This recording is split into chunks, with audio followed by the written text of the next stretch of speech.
So welcome here for our Simone Weil Day, and I'm really excited to share today because this is an astonishing life that we're going to look at. It's an astonishing work of the Spirit in a remarkable woman and a very strange woman.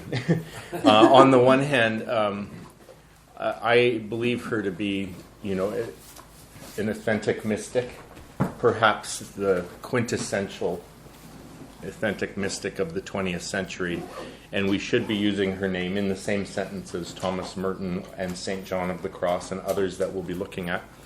On the other hand, I'm pretty sure that she was on the autistic spectrum somewhere, and that's controversial. I would also say she had a tremendous eating disorder that we'll talk about through her life. But before I share a bit about a timeline of her short life, maybe a big picture we could think of today is that this is a woman whose favorite word was attention. And she felt that attention is our primary means of connection with God and with others. And that, in fact, attention is the purest form of compassion. And so attention is huge for her. But also, attention leads to astonishment. And astonishment both of the incredible goodness of God and astonishment at the immense beauty of the world and astonishment at the insane affliction that people go through. And she was genius enough to know that you can't reason your way through that. She was genius enough to know that you need to let these things grip you like pincers and lay you at the foot of the cross and be arrested in astonishment. That, the goodness of God and the affliction of man, are there in one person hanging before you. And through that vision, through our attention to the cross, supernatural love can flow into our lives. And now we'll talk a little bit about her life. So Simone Weil was born in Paris in 1909. That means she was a little girl during World War I. And World War I was brutal on France, especially, in that they lost a whole generation. And you end up having old people running the country and young people who hate them because of what they had done, how they were complicit in the destruction of a whole generation. And so in that milieu, you get radical thinking. Out of that comes communism and fascism and you name it. And so she was born to a fairly well-to-do family, a doctor, medical doctor. Her mother and father were secular Jews, completely non-practicing, and this is partly also because France was very anti-Semitic at the time, just as Germany was, and you were better off disconnecting from that in some ways. She and her brother were both utterly brilliant, crazily brilliant. Her brother Andre, who was a couple years older than her, he grew up to be one of the world's top mathematicians. In fact, they called him the Einstein of mathematics. And she always lived in the shadow of that. And in fact, he would even call her by a male noun, and so did her parents, so that in some ways they almost treated her like a second son. And she was always trying to keep up to him and always feeling inadequate. Now, she almost did keep up to him. For example, when he described her, and this is when she's in her 20s, he said, there are a few points of quantum physics that she may have wrong. By the time, so as a very young girl, secular Jew, but a tremendous heart of compassion for activism, and then this brilliant mind. So by the time she's 5, her parents are finding her out marching with the trade unions with a placard. 5 years old. Wow. She's refusing to eat more than the rations that the World War I soldiers are receiving in her mind. In other words, probably less than them. And they had a buddy system with soldiers on the front line, and she had a buddy on the front lines. And she would send all her sweet rations to him. By the time she's 10, her brother and her are having contests, reading lengthy passages from memory of Homer's Odyssey and the Iliad in classical Greek.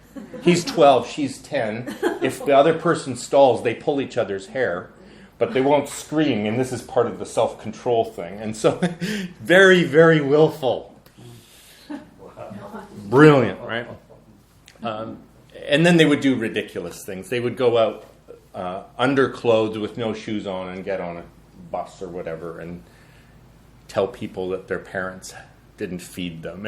They were just crazy. So that's her childhood growing up. It was actually very mutual adoration between her and her family, her and her parents. But when you have that level of kind of connection, sometimes this can lead to real control issues. And so what I see in her as a young person is sort of some classic symptoms of eating disorders that you get, especially when there's control issues with mom. And that it's not that she didn't love her, it's there was overlove probably from both directions. Let's see, she's 16 years old. She goes off to study with the philosopher named Alain. His real name was Émile Cartier, but Alain was his writing name, and he was this famous guy, and she's at Lycée Henry IV. It's a school where she was, remember this is early 1900s. She's only there in the second year that they graduate girls. In the whole school, there's only 2 girls. And so she's sort of up against that, and often also with how her family treated her, downplays her sexuality, dresses like a boy. But she was so brilliant that her teacher nicknamed her the Martian, because in those days Martians had these giant brains, right, in their minds, right? And that's kind of how she was. Awkward girl too, slow at handwriting and all of that. But by the time she graduates, it was one of these schools where there was 110 students in her class, 11 graduated. She was 7th in her class and was devastated at failing so badly, right? When she went on for her, what the equivalent to a PhD would be, she ended up top in her class. And so by the time she's, barely 20, she's got her PhD and she's teaching philosophy. And about that same time, 1930 now, she's developing terrible migraines that last with her to the rest of her life, like the mind-numbing kind where she'd need absolute stillness, absolute darkness for days and days and days on end, to the point where there was dissociation happening, where she'd have to actually just flee her own body in her mind and watch the affliction happening. And I think this is where the word affliction becomes so important for her, in part. I mean, she's seen the affliction caused by World War I, and now she's experiencing this affliction in her body that she would almost describe as non-redemptive suffering. You can say some things are redemptive suffering. Some things are just horrible. And there's nothing redemptive, or will there be, about migraines that immobilize you. By the time she's 22 and 23 years old, she's got her doctorate. She's teaching. She graduates first in her class, and then she's teaching in these little schools. And on the side, she really feels like she has a heart for workers, factory workers and so on, that are very, how would you say it? They're disempowered by virtual slave labor. I don't know if you've ever saw the old Charlie Chaplin movies where they're in these horrible factories, but that's what it was like in those days. Very dangerous. It was piecework. You had to work at breakneck speed just to not starve to death. And so she's worried about these folks. And so she'll teach in the day in her normal school, and then she'll take these long train trips to little villages to try to set up classes so she can educate the factory workers. And then she becomes involved in what's called the syndicalist movement, which is trade unions. And she's an activist there. And because of that, that's sort of not done if you're a university professor.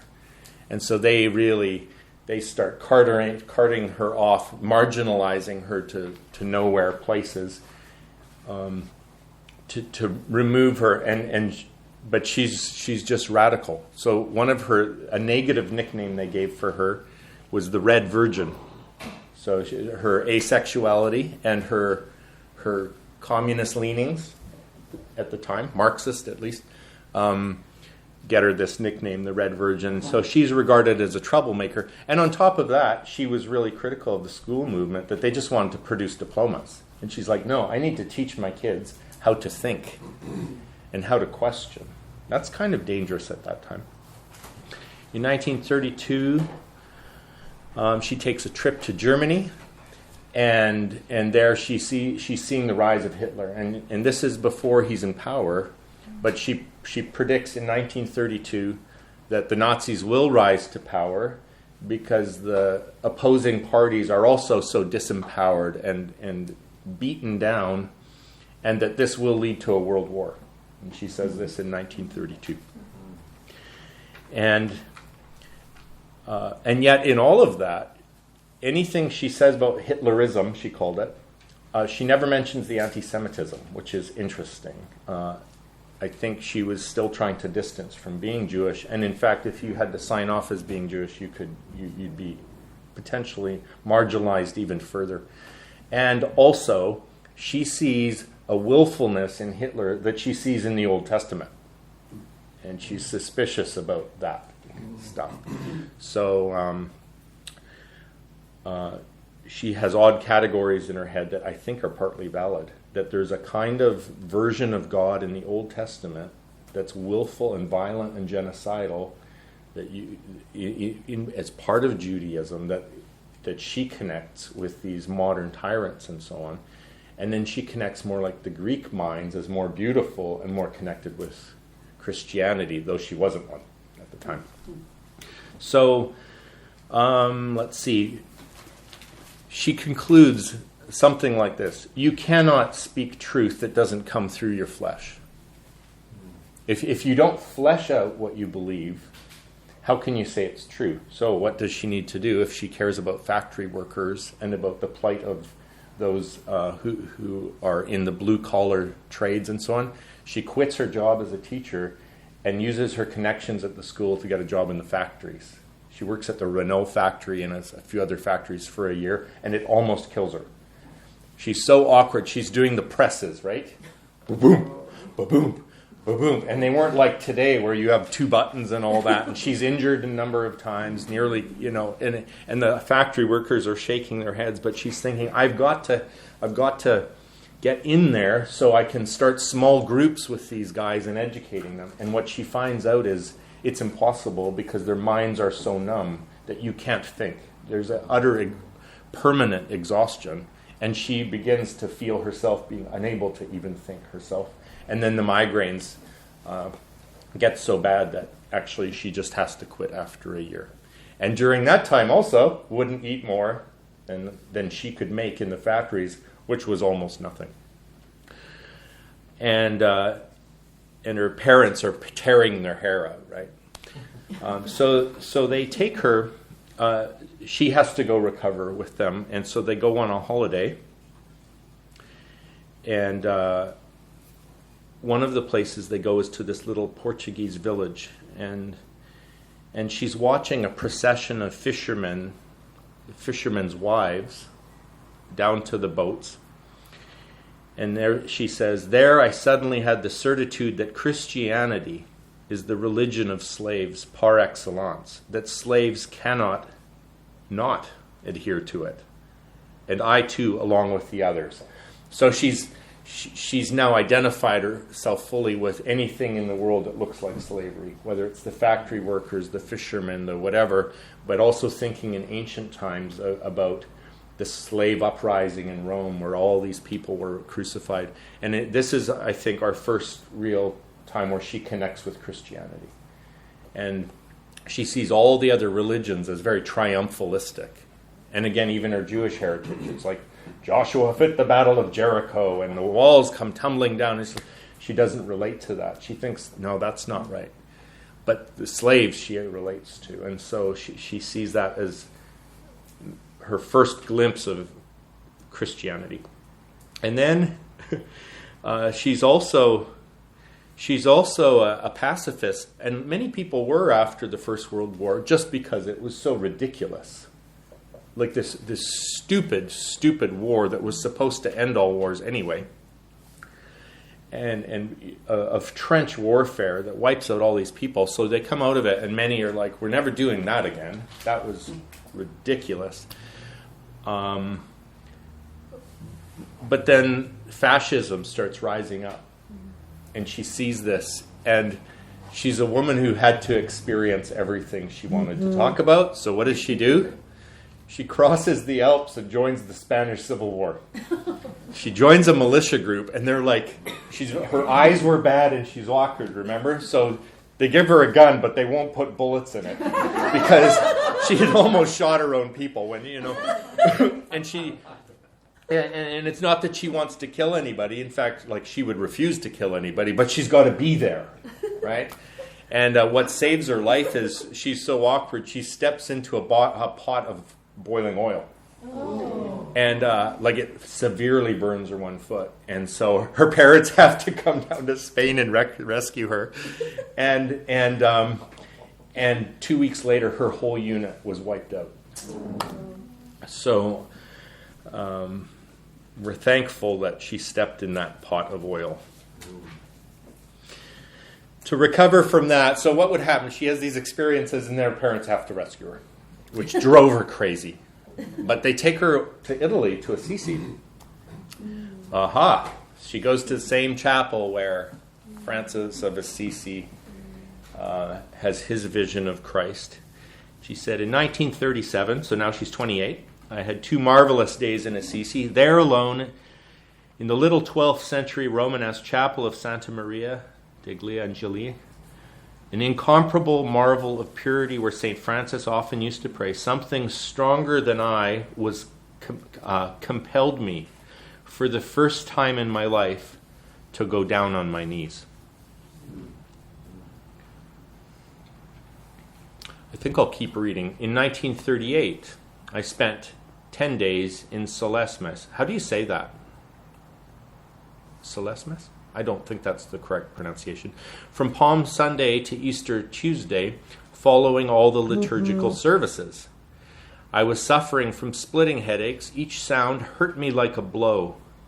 By an extreme effort of concentration, I was able to rise above this wretched flesh, to leave it to suffer by itself, heaped up in a corner, and to find a pure and perfect joy in the unimaginable beauty of the chanting and the words. This experience enabled me, by analogy, to get a better understanding of the possibility of loving divine love in the midst of affliction. It goes without saying that in the course of these services, the thought of the Passion of Christ entered into my being once and for all. There was a young English Catholic there from whom I gained my first idea of the supernatural power of the sacraments because of the truly angelic radiance which he seemed to be clothed after going to communion. Chance, for I always prefer saying chance rather than providence, because see, providence is willful, you see, to her, made of him a messenger to me, for he told me of the existence of those English poets of the 17th century who are named metaphysical. George Herbert. It is called, the poem she learned is called Love. I learned it by heart. Often, at the culminating point of a violent headache, I make myself say it over, concentrating all my attention upon it and clinging with all my soul to the tenderness it enshrines. I used to think I was merely reciting it as a beautiful poem, but without my knowing it, the recitation had the virtue of a prayer. It was during one of those recitations that, as I told you, Christ himself came down and possessed me. Interesting.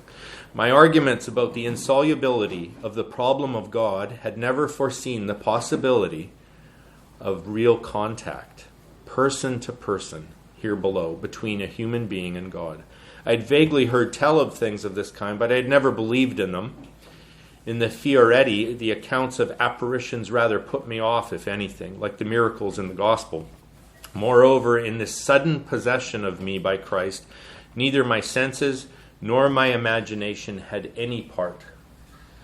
I only felt, in the midst of my suffering, the presence of love, like that which I can read in the smile on a beloved's face. This is quite something, because for her, the imagination is highly suspect. She's not one to go into contemplative, imaginative journeys or anything. She says, in fact, that the imagination is continually at work filling up all the fissures through which grace might pass. The imagination is essentially a liar. So from that perspective then, to have an encounter with Christ where you're listening to the chanting or you're reading a prayer and suddenly he comes down, and what a strong word, he possessed me. So this is an enormous shift for her. She's gone from a radical Marxist atheist to a Christian who encounters God and didn't foresee that you could have such an encounter in the midst of her affliction. So that's sort of her conversion.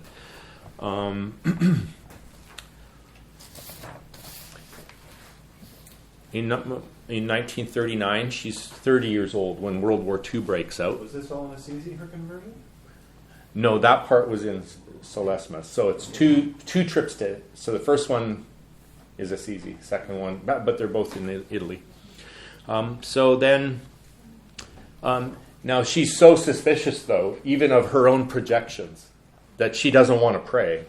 If I pray anything, I'm manipulating the whole thing, right? So what she decides to do is, I will only pray Love 3 by George Herbert, and I will only pray the Lord's Prayer, but only in biblical Greek, of course, right? And so, Asperger's, I tell ya. And so she's a savant, right? And I really relate to this personal moment here. It's when I started seeing Steve Imbach for spiritual direction, and I began to encounter my own prayers as a way to try to manage and manipulate God, and I was not wanting to allow for the fact that God allows anything. God allows affliction. God allows non-redemptive pain in this world, and I don't like it. And I was using intercession to try to manage God, and I heard myself say out loud to Steve, "He's not obeying me." And I heard myself say it, and I could not trust what I prayed, especially in intercession, for a long time. And so that's where I was simultaneously encountering Simone Weil. And for a period, I did a fast from all kinds of prayer except the Jesus prayer. Lord Jesus Christ, Son of God, have mercy on me, a sinner, where I don't dictate what mercy looks like. And it took a long time before I could pray anything else. Months and months, and then I finally, because Simone gave me permission, I started praying the Lord's Prayer, which is a pretty bold prayer after you've fasted from intercession. There's some amazing prayers of faith in the Lord's Prayer that I don't think I could trust myself to compose. That's where she's at.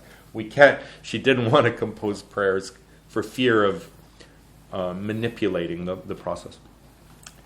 And then war breaks out in 1939. She's in Paris.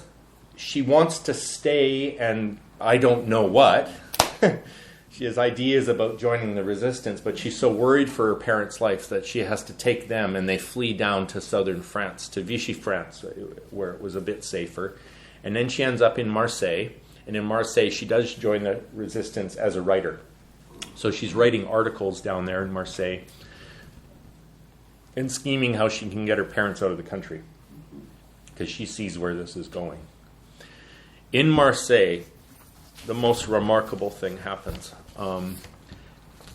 She has an encounter with Christ. Now, I ran into George Grant because Ron Dart was supervising my thesis on George Grant, and he said of Simone Weil, next to the four Gospels, Simone Weil is my highest authority. And this is Canada's greatest thinker, like historically, who's saying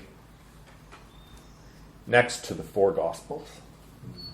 And the reason why he went there was not just all her great thoughts, but he really believed in her encounters with Christ, and he actually describes an encounter she has with Christ in Marseille this way. I'm going to read you the document, but he says, this is a document of lucidity and joy. Any confusion she may have experienced by having that her mother may have had by bringing into the world this eagle was utterly subordinated to her acceptance, her Jewish or atheistic Jewish mother's acceptance that her daughter had been visited in the flesh directly by Christ. Here's her journal entry about that, and you'll hear not only the encounter, but you'll hear her issues. It's wonderful. He entered my room and said, "Poor creature, you understand nothing. Come with me and I will teach you things which you do not expect or suspect." I followed him. He took me into a church. It was new and ugly. You know the type. He led me up to the altar and said, "Kneel down." I said, "I have not been baptized." He said, "Fall on your knees before this place in love as before the place where lies the truth." I obeyed. He brought me out and made me climb up to a garret. That's like a attic. Through the open window, one could see the whole city spread out, some wooden scaffoldings, and the river on which boats were being unloaded. The garret was empty, except for a table and 2 chairs. He bade me be seated. We were alone. He spoke. From time to time, someone would enter, mingle in the conversation, then leave again. Winter had gone. Spring had not yet come. The branches of the trees lay bare without buds in the cold air full of sunshine. The light of the day would arise, shine forth in splendor, and fade away. Then the moon and stars would enter through the window, and then once more the dawn would come up. At times he would fall silent, take some bread from the cupboard, and we would share it. This bread really had tasted of bread. I've never found that taste again. And he would pour out some wine for me and some for myself, wine which tasted of the sun and of the soil upon which the city was built. At other times we would stretch ourselves out on the floor of the garret, and sweet sleep would enfold me. Then I would wake and drink in the light of the sun. He had promised to teach me, but he did not teach me anything. Or did he? We talked about all kinds of things in a desultory way, as do old friends. One day he said to me, "Now go." I fell down before him. I clasped his knees. I implored him not to drive me away, but he threw me out on the stairs. I went down unconscious of anything, my heart as if it were in shreds. I wandered along the streets, and then I realized I had no idea where this house lay. I've never tried to find it again. I understood that he had come for me by mistake. This is the woman who said, "I had a deep feeling in my soul that everyone who was ever kind to me was making a mistake." Okay. My place is not in that garret. It can be anywhere, in a prison cell, in one of those middle-class drawing rooms full of knickknacks and red plush, in the waiting room of a station, anywhere except that garret. Sometimes I cannot help trying fearfully and remorsefully to repeat myself a part of what he said to me. How am I to know if I remember it rightly? He's not there to tell me. I know well that he does not love me. How could anyone love me? And yet, deep down within me, something, a particle of myself, cannot help thinking with fear and trembling that perhaps in spite of it all, he loves me.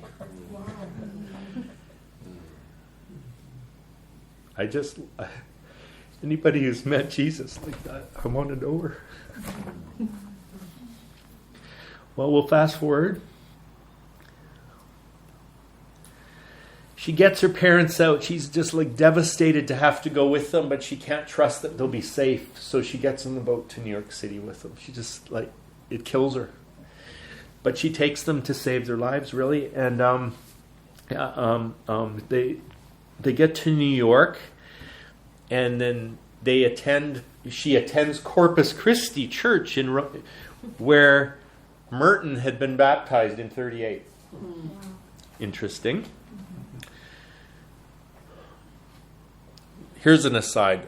I know her niece by phone. Her niece thinks she may be her daughter. Vay's best friend said to Grant, she knew every kind of love. Now here's a girl who was think about Asperger's or something like it, where you can't stand being touched. In France, students would go around locked arms in arms. They would kiss each other. No one dared to do that to her. Don't touch me. And yet her best friend thinks maybe, just like she needed to try war, just like she needed to try the factory, maybe, she needed to try sex. Well, her niece thinks maybe she did, and that she was born while Vay was in New York City. And it would make sense to her because her mother never treated her like a daughter at all, and yet Vay was obsessed with her. And left her in her brother's care in New York City. That's way out there, but it's a thing out there. So she leaves New York, she gets to Liverpool, she goes up to England to join the French resistance. Charles de Gaulle thinks she's an idiot. Because she wants to be parachuted into France to help to start teams of nurses on the front lines of the war with this idea. There's so much hatred, there's so much there's a dark spirit on the front lines of war. What if you introduced compassion to the atmosphere? What if you had women who were prepared to give their lives to save people on the front lines? How would that shift the atmosphere? Could it even break the power of the killing? And de Gaulle is like, you're nuts. And in fact, you stick out like a sore thumb. You'd be killed in a few minutes. People would see you, and you'd endanger others. And so again, now she's devastated. She can't go help her own people. She's stuck in London, or And so she's writing books now. She's writing articles on how do you reconstruct France after the war. The war is going to end. We need to reconstruct France on something better than the French Revolution. And it needs to be based somehow in compassion and in acknowledgement of a good greater than ourselves and all of that. And then she gets tuberculosis, and she's admitted to a hospital. They discover she's suffering from malnutrition, and the malnutrition is too severe for her to be able to overcome the tuberculosis. While she's doing this, she learns Sanskrit so she can read the Bhagavad Gita in its original language. She teaches herself Babylonian in 6 weeks. So, and then she's transferred to a sanatorium. Dr. Tom Bennett is her attending physician, Merton's godfather. Now, nobody in the 20th century teaches on letting go of attachments and willfulness better than Merton and Vay. They're the people against willfulness. Bennett says that Merton and Vay were the two most defiant people he ever met in his whole life. I would say part of what killed her was this. She was so against willfulness that she wanted willlessness. And that's not what Jesus calls for. In Gethsemane, we see willingness. So if you could think about willful on the one extreme, willless on another, she was willfully willless to the point of death. instead of willing, a surrender to, But she so that'd be one critique I would have of like, I think that was a mistake, and it killed her. Merton didn't know that connection until 65 when he was studying her. And maybe I'll just quickly say, so she dies of heart failure in 1934. Or at the age of 34, in 1943. What a kind of a waste or not.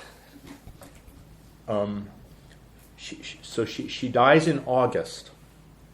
The next spring, the papal nuncio in Paris, that means the head of the Roman Catholic Church in Paris, meets her dad, who lets him start reading her journals and her letters. Her letters explain why she refuses to join the Roman Catholic Church, because it's not Catholic enough. It's not open enough.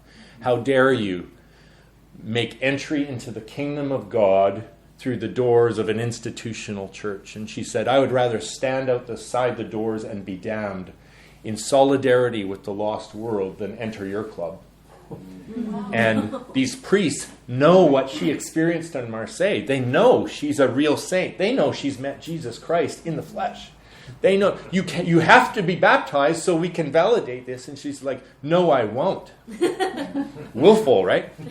And here's the 18 reasons, and she writes all these, and you'll see her letters to the priests in the book if you get it. And so she refuses this. The papal nuncio reads this stuff, and by Pentecost that year, he's quoting her and preaching her stuff about the Roman Catholic Church being too closed, that it needs to open its doors, and how dare we. I've looked at his sermon beside her notebooks. It's like almost plagiarism. He becomes the Pope that starts Vatican II. Wow. She baptized him. Not the other way around, right? He dies, and the Pope that finishes Vatican II says, there's the three people who've influenced him most in the world. She's one of the three.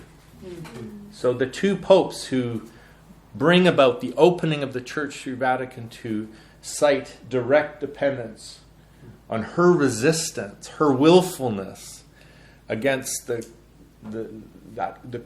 Council of Trent kind of closed-mindedness. And even in her time, the priests would say, yeah, we don't really believe that stuff anymore. And then she says, well, then I can't enter your church because of your lack of integrity. You should believe the Council of Trent. She was very stubborn. Well, what we want to do now is we're going to have a listening and meditation time. What an astonishing life. Oh my goodness. And so for this, for your silent time and journaling time and so on, you can do whatever you like, but I do want to provide a copy of George Herbert's Love 3.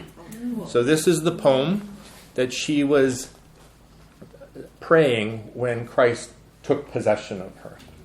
And just some hints about it. I'm going to read it once. Remember her eating disorder. Love bade me welcome, yet my soul drew back, guilty of dust and sin. Yeah, that sounds like her. But quick-eyed love, observing me grow slack from my first entrance in, drew nearer to me, sweetly questioning if I lacked anything. A guest, I answered, worthy to be here. Love said, you shall be he. I, the unkind, ungrateful, ah, my dear, I cannot look on thee. Love took my hand, smiling, and smiling did reply, who made the eyes but I? Truth, Lord, but I have marred them. Let my shame go where it doth deserve. And know you not, says Love, who bore the blame? My dear, then I will serve. You must sit down, says Love, and taste my meat. So I did sit and eat. So I'll pass this out, and you can take it along with you, and then we will see you in about 50 minutes, hey? So I gave you the time check, right? Yeah, let's say, did you? Okay, let's see. 10. Oh, so this is a slightly different timetable than I have. We have a few minutes for Q&A if you want it before we release you. We're actually ahead of schedule instead of mine. Mm-hmm. Can you repeat the very first sentence you said when you started about attention?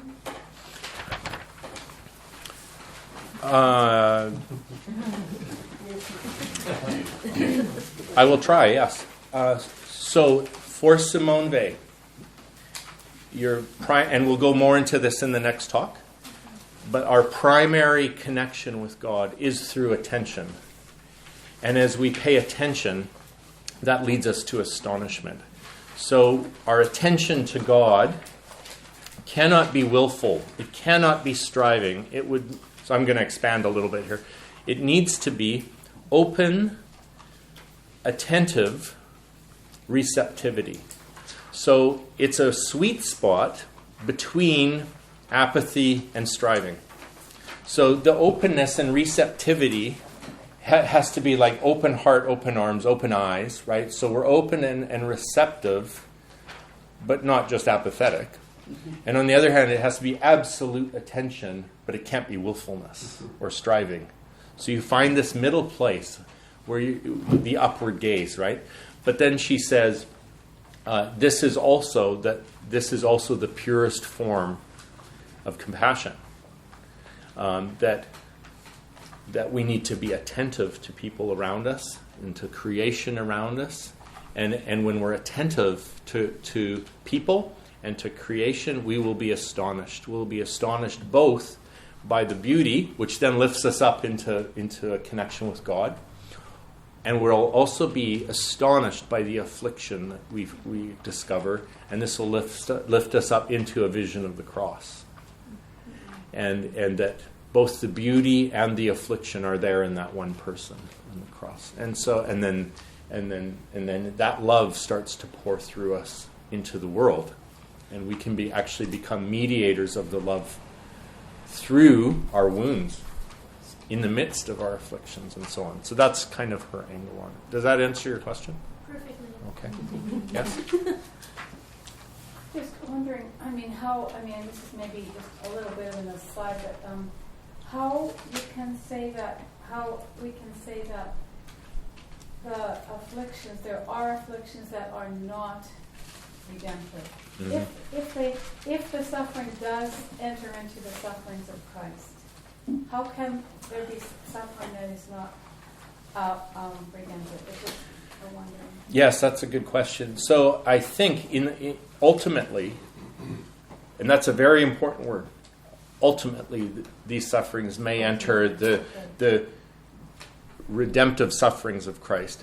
However, so an example that I would use of what she's talking about would be your toddler drowns in a hot tub.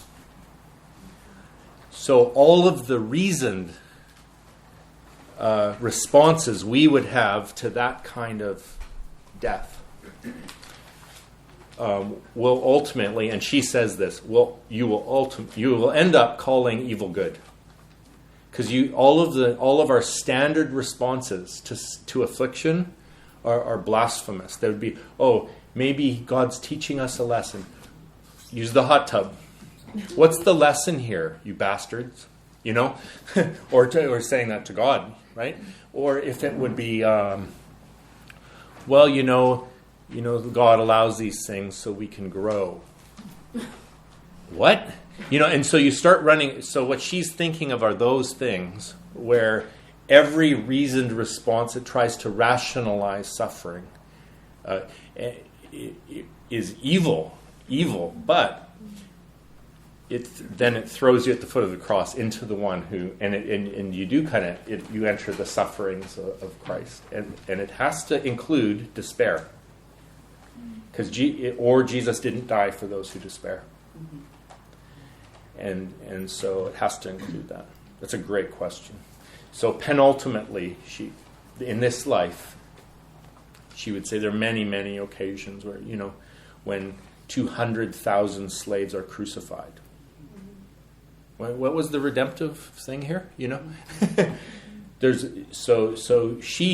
Nobody except maybe Einstein and her brother got to the edge of reason as well as she did. And she, going to the edge of reason, she said, it can't do it. It's not adequate for the affliction that's in the world. It's far greater. And so you are arrested then. The idea is your mind, your reason is arrested at the foot of the cross. Does that make sense? That's helpful. Yeah. Mm-hmm. I so appreciate your willingness to, well, at least what I heard is all these paradoxes. It just, for me, it's almost if there's not paradox, then question it, because nothing's tidy in this adventure of union and communion. Mm-hmm. My struggle, and I'm impacted by what I perceive to be your heart connection to her, is that I need. I'm greatly served by models on the journey.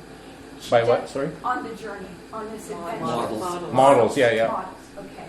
I'm not attracted to her way of being in the world. And maybe I don't have to be. That's okay. But it seems as if we have a relational God. And we only had a little bit of time, but I didn't see someone who gave way to trusting in a relational God. So let me give you two responses to that. So first of all, you're dead on about paradoxes. This is her, I think one of the ways of using her as a model for being in the world is to, she was the only person in her day, I think, allowing for for true contradictions. Not just a paradox, but what she would call companion contraries.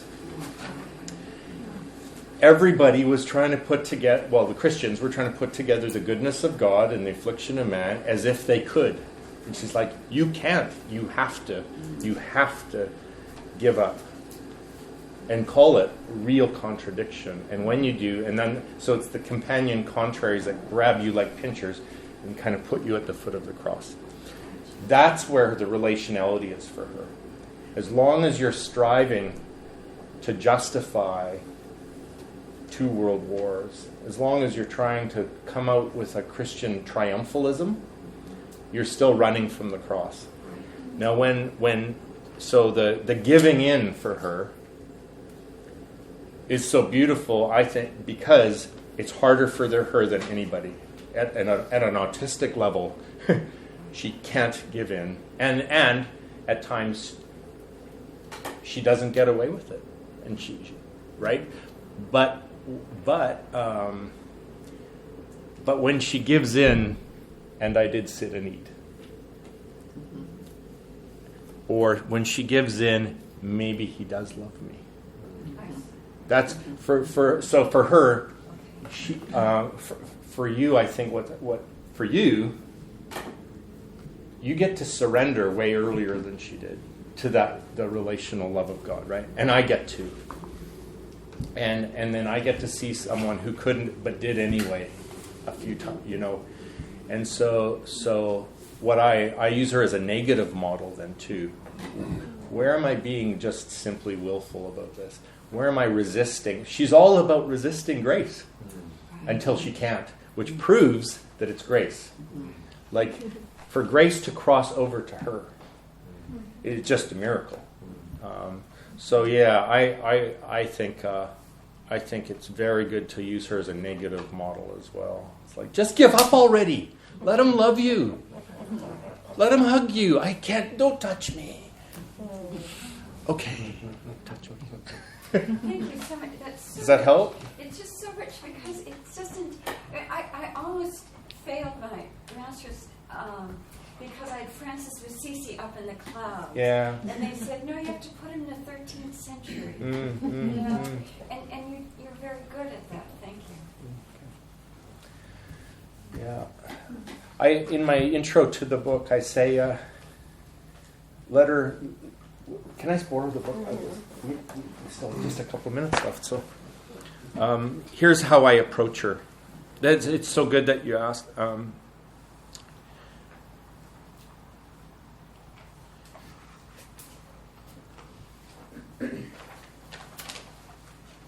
Here we are.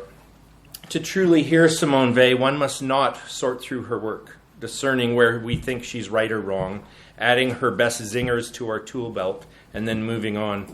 That would be listening with deaf ears. Rather, I suggest reading a line at a time until she corners you, arrests you, and offends you.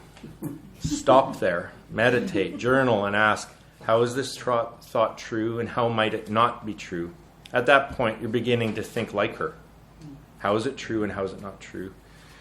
Then look into her eyes and ask, what are you saying to me, about life, about God? And push back hard. Tell her she's wrong and tell her why. And then let her circle in again. Let her infuriate you, seduce you, and rebuff you. Then repeat this dance, and certainly never move on. So that's kind of how I read her. Yeah. Anything else before we... Yes? Just as you were talking, what came to mind was sort of an obsessional integrity. Mm-hmm. And I wonder if you would have any comment on typical ways where we might compromise too quickly before we go through the suffering that we need to go through that may look like obsessional integrity at times. I'm just thinking of your decision to abandon all intercession, prayer, right? Mm-hmm. I mean, whenever we make decisions like that on a journey, there could be an obsessional integrity about that. It could be very helpful to lead us to a better place. I was just reminded of something I heard recently about Teresa Davila was known to confess, sometimes I think I could sell myself out for a sardine. Mm. And I wonder if you have any comments about ways that we too easily sell out too quickly before we maybe go through some of this obsessional integrity. Well, what comes to mind when you ask that is something my friend Laurie Martin taught me, and that is she observed people who believe that they are enjoying the resurrection life of Christ, but they're still really at the triumphal entry. That doesn't answer your question. It's just making the same observation as you. Do you remember that? Yeah, I mean, to me, that's just so profound, and then I have to watch for that. So the triumphal entry is all about this great victory that preempts the Passion Week, and I'm worried on even a corporate scale for especially church life that lives in the triumphal entry and the triumphalism, and but some of it is also you get to choose when you surrender. I mean, if we will really surrender. So when we in the 12-step program, we would say that bottoming out doesn't have to be going as far into the ditch as you could possibly go. That's not bottoming out. Bottoming out is the moment of surrender whenever you choose to get out of your this downward spiral. So for her, I wish she'd bottomed out earlier, like George Grant, who ends up having a long life and will never be sainted either, but of 40 or 50 years of faithful marriage, teaching classes for 40 or 50 years in a university. Like, he's not a hero because of that. But wait a minute, that seems as heroic or more heroic to me. And I think so there's this idea of on the one hand, we do need to be a bit myopic at times and just be more stubborn, and at the other time, on the other hand, bottoming out is when you surrender. It's not when you die of tuberculosis because you starved yourself to death or something. I have an ugly picture of it. It's like being in an elevator composed of an outhouse that's heading deeper and deeper into the shit. And it's like bottoming out isn't till you go another mile deeper. It's bottoming out is opening the door and stepping out of it. So I'm done with this. And so it's the surrender thing. Yeah. One last question, and then we'll have our break. And we still get a whole hour, apparently. Yeah. Okay, let's go. Take your love 3 with you. Use it as you like, or and have it out with God. But and personalize it. Is there any way where that I'm resisting sitting down and eating and letting Him serve me? Is there any way where that my eyes don't want to be lifted up, but they'd rather be turned away in shame? You're a mature group, so I'm sure none of that applies to you. But I'll go do this, and we'll see you in an hour.